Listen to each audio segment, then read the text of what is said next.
Si alguien me hubiera advertido que solo 13 minutos podían marcar la distancia entre la traición más grande de mi carrera y la revancha más satisfactoria de toda mi vida, probablemente me habría burlado. 13 minutos parecen insignificantes. No alcanzan para terminar un café caliente ni para despedirse como corresponde de un año que se va. Sin embargo, aquella noche del 31 de diciembre, ese breve lapso fue más que suficiente para que un hombre creyera que podía borrarme del mapa, y para que yo le demostrara que acababa de cometer el error más costoso de su vida.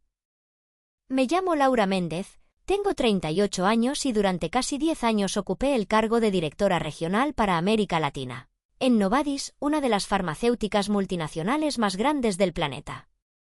No llegué ahí por contactos, ni favores, ni por llevar el apellido correcto.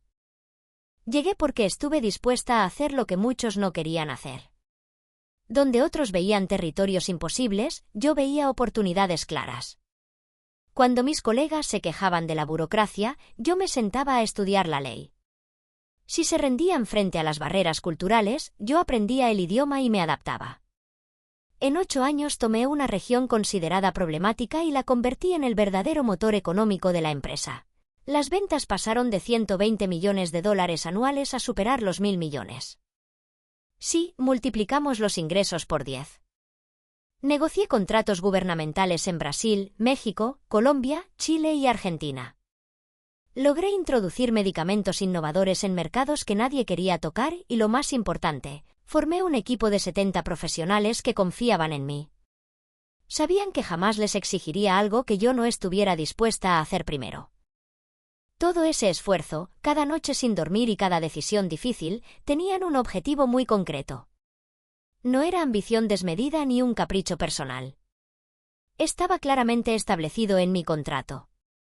Una cláusula de rendimiento indicaba que, si mi región superaba los 1.000 millones de dólares en ventas anuales, recibiría un bono equivalente al 4% de los beneficios netos. Ese año, los beneficios alcanzaron los 100 millones de dólares. Las cuentas eran sencillas, 4 millones de dólares. Pagaderos automáticamente a las 12 de la noche del 1 de enero. Ese dinero no era un regalo. Era mío, ganado con resultados. Pero en esta historia había alguien más. Alguien que llevaba meses mirando esas cifras con una mezcla peligrosa de temor y resentimiento. Ricardo Salinas, director corporativo para las Américas.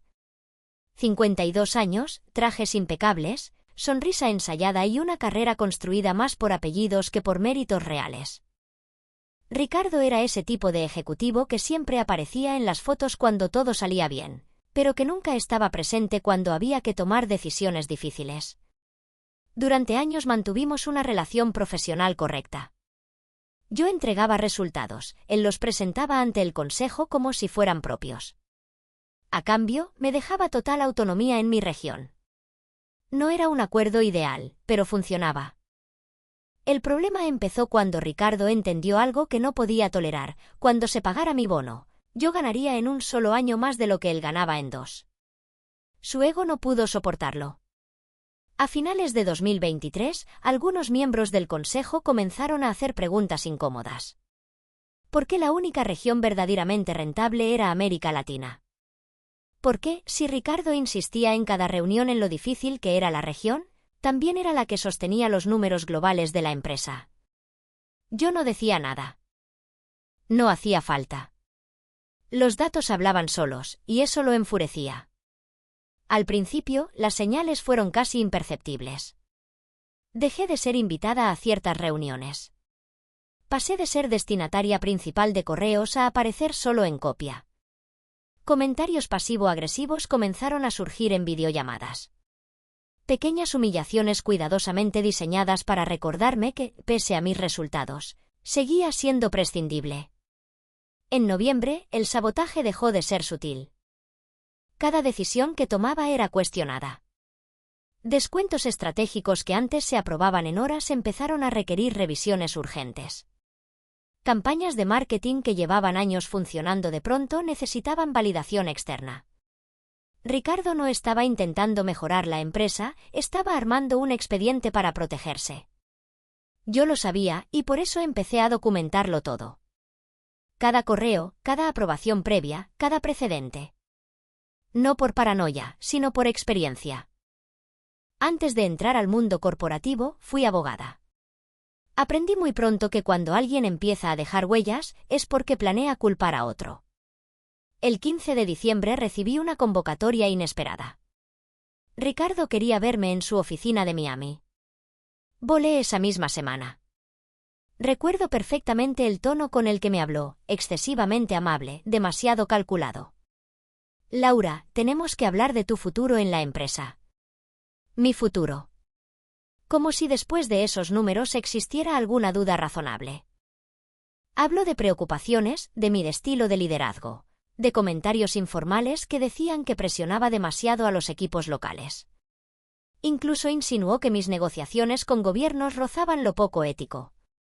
Lo escuché sin interrumpir. Cuando terminó, lo miré fijamente. Cada contrato pasó por 3 equipos legales. Cada estrategia fue aprobada por la central. Si tienes acusaciones concretas, preséntalas. No lo hizo.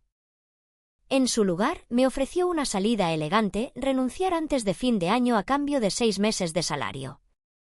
Una cifra ridícula comparada con lo que me correspondía. En ese momento lo entendí todo. No voy a renunciar, le dije. Si quieres despedirme, tendrás que hacerlo con una causa real. Su sonrisa se evaporó. Me advirtió que, si me despedían con causa, no recibiría nada, ni salario, ni bono, ni reputación intacta. Salí de esa oficina sabiendo que había cruzado una línea invisible. Pero no sentía miedo. Tenía mi contrato y tenía algo más que él subestimó por completo, conocía la empresa por dentro mejor que nadie. Los días siguientes fueron tensos. Ricardo aceleró su plan. Yo seguí trabajando como siempre, sin errores, sin reacciones emocionales, solo hechos. El 30 de diciembre recibí un correo de recursos humanos. Me pedían estar disponible para una videollamada urgente al día siguiente, a las 10 de la noche, hora de Miami. 10 de la noche en Nochevieja. No hacía falta ser adivina para entender lo que se avecinaba. La noche del 31 me preparé como para una guerra silenciosa. Traje oscuro, cabello impecable, computadora lista para grabar. Todo legal. Todo documentado. A las 10 en punto, Ricardo apareció en la pantalla. A su lado estaba Lucía Herrera, la directora de Recursos Humanos. No hizo falta que dijera una sola palabra. Su expresión ya lo explicaba todo. Lamentablemente, dijo, debemos informarte que la compañía ha decidido terminar tu contrato con efecto inmediato. Leí el documento que aparecía en pantalla. Acusaciones vagas, repetidas, sin una sola prueba concreta. No había nombres, no había fechas, no había proceso alguno. Miré el reloj casi por instinto. Eran las 10:47 de la noche. Faltaban exactamente 13 minutos para la medianoche. 13 minutos para que mi bono se volviera exigible. Tu bono estaba condicionado a que siguieras empleada activamente al momento del pago, dijo Ricardo con una serenidad que me heló la sangre. Como tu contrato termina antes de las 12, no cumples los requisitos. Ahí estaba su jugada perfecta. 13 minutos. Una videollamada. Una traición cuidadosamente calculada. Lo que Ricardo no sabía, lo que nunca se molestó en comprobar, era que yo había leído mi contrato de principio a fin. Las 143 páginas. Y, en especial, una cláusula en la página 97 que hablaba de compensaciones exigibles dentro de los 90 días, posteriores a la terminación del contrato, salvo en casos de mala conducta grave demostrada mediante un proceso formal. No hubo proceso. No hubo investigación. No hubo mala conducta. Cuando la llamada terminó, no lloré ni levanté la voz. Sonreí. Porque en ese preciso momento entendí que esos 13 minutos no iban a destruirme a mí. Iban a destruirlo a él. Y eso, créanme, apenas era el comienzo. Esa noche no hice absolutamente nada. No envié correos furiosos, no hice llamadas desesperadas, no amenacé a nadie. Guardé la grabación de la videollamada, imprimí las páginas clave de mi contrato y me fui a dormir. Dormí profundamente. Cuando sabes que la ley está de tu lado, la ansiedad desaparece y se convierte en paciencia. El 2 de enero, mientras medio mundo volvía lentamente de las fiestas, yo ya estaba sentada en el despacho de uno de los mejores abogados laboralistas de Miami. No le conté la historia con dramatismo. Le mostré hechos, el contrato, la grabación, las fechas, los 13 minutos, la cláusula. Leyó en silencio durante varios minutos. Luego levantó la vista y sonrió. «Esto es impecable», me dijo. «No solo te deben el bono completo. Esto es un despido de mala fe diseñado específicamente para evitar un pago contractual. Incluso podríamos reclamar daños adicionales». Negué con la cabeza. No quiero una venganza desordenada. Quiero justicia clara. 4 millones. Y que quede constancia de por qué me los pagan. 3 días después enviamos una carta legal de más de 50 páginas. Argumentación precisa, referencias contractuales, jurisprudencia y precedentes. Les dimos 10 días para responder. Contestaron en 5. Pero no fue Ricardo quien respondió. Fue el Departamento Legal Corporativo desde Nueva York. El tono era completamente distinto, educado, prudente, casi conciliador. Hablaban de posibles interpretaciones, de supuestas ambigüedades contractuales, de la voluntad de llegar a una solución amistosa. Ofrecían 2 millones para cerrar el asunto rápidamente. Mi abogado me miró. Desde un punto de vista práctico, era una buena oferta. Yo no dudé ni un segundo. No 5 días después llegó otra llamada.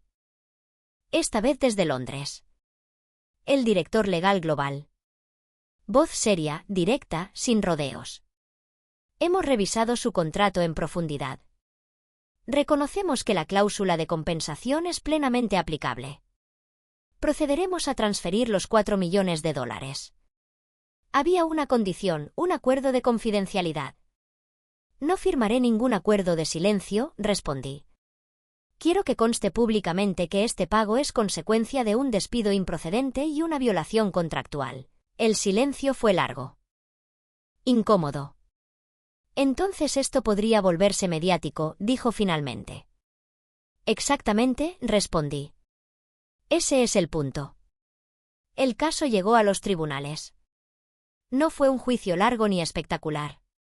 Fue una audiencia breve. El juez revisó el contrato, escuchó los argumentos y falló a mi favor. 4 millones más intereses y costes legales. 4,3 millones de dólares. Sentencia pública. Pensé que ahí terminaba todo. Me equivoqué. Durante las semanas siguientes comenzaron a llegar los mensajes.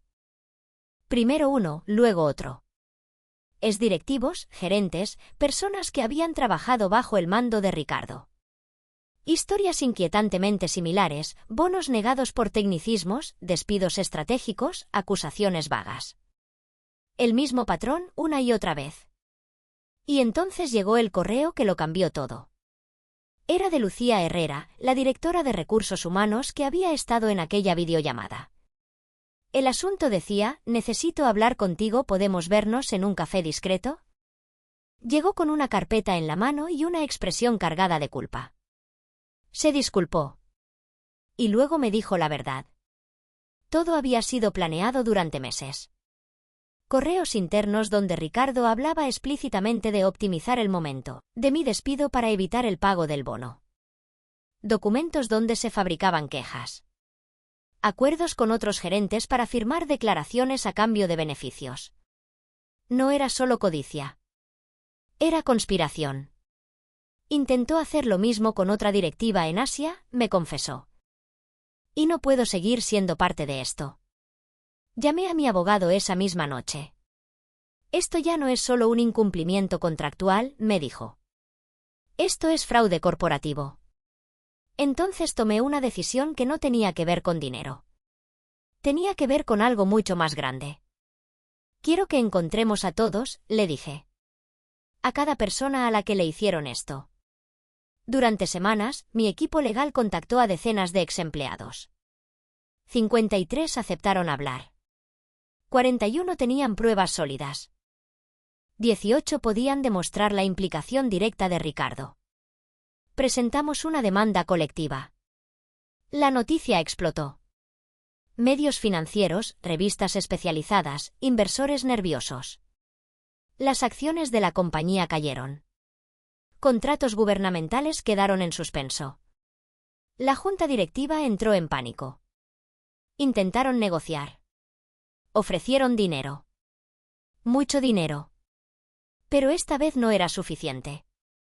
Exigimos cambios estructurales, auditorías externas, fondos de compensación, comités éticos independientes y transparencia pública. Y entonces ocurrió lo inevitable: más denuncias, más regiones, más pruebas. El patrón era global. La compañía capituló. El acuerdo final superó los 160 millones de dólares. Se impusieron cambios internos obligatorios. Hubo reconocimiento público. Ricardo fue forzado a dimitir. Perdió su compensación diferida, su reputación y su carrera. Yo recibí 18 millones como parte del acuerdo colectivo, sumados a los 4 iniciales. Pero, curiosamente, el dinero no fue lo que más me marcó.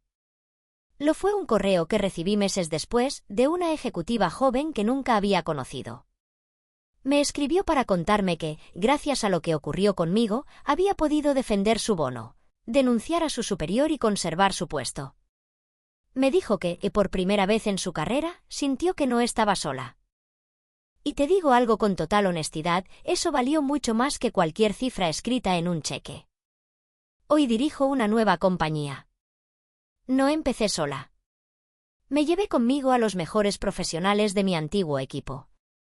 Personas brillantes, comprometidas y cansadas de juegos de poder. En poco tiempo cerramos contratos récord y levantamos una empresa distinta. Limpia, sólida, humana. Un lugar donde el talento no se castiga y la ética no es un discurso vacío. Y desde entonces, cada vez que firmo un contrato, leo absolutamente todo. Cada palabra. Cada coma. A veces vuelvo a pensar en esos 13 minutos. En cómo alguien creyó que el poder consistía en calcular el reloj con frialdad. En cómo 26 palabras escondidas en la página 97 de un contrato fueron suficientes para desmontar una carrera construida sobre arrogancia y abuso. La lección no es solo aprender a leer contratos. Es entender que las personas que generan valor no son reemplazables. Que el ego mal gestionado puede destruir imperios enteros. Y que, en ocasiones, defenderte no solo te salva a ti, sino que abre el camino para que muchos otros también puedan hacerlo. Si esta historia te hizo reflexionar, dime en los comentarios qué habrías hecho tú en mi lugar. Dale like si crees que la justicia todavía tiene un espacio en el mundo corporativo y suscríbete al canal para más contenido como este. Historias reales donde el poder, el abuso y la inteligencia se enfrentan cara a cara. Porque a veces, la venganza más dulce no es ganar. Es cambiar las reglas para siempre.